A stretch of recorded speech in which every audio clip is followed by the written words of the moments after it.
علیکم ورحمت الله وبرکاته. محترم ستنه کړی چې ملګری مریض د ډاکټرانو ورته وایي زړی دی.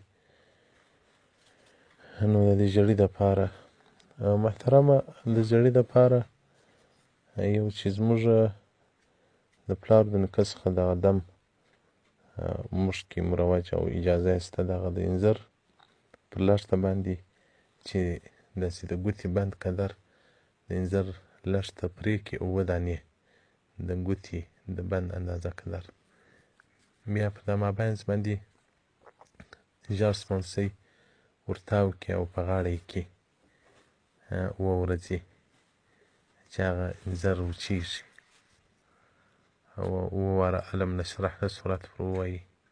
که هغه نه سوه پیدا کولی بیا دې 7 ورځې هغه 7 دانې د انځر دانې 7 واره دې سورت الم نشرح له پر ووایي او پرچوکي دي هغه دې خوري او سورت الم نشرح له دې 7 واره ولیکي او د زمزم له اوبو سره دې 15 وخته په شپه روز کې خوري 7 ورځې انشاءالله الرحمن د دغه مشکل او مصیبت څخه به خلاص شي.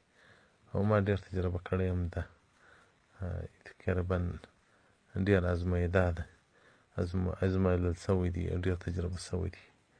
الله جل جلاله به شفا عاجله کامله ونصیب کړي. السلام علیکم ورحمة الله وبرکاته.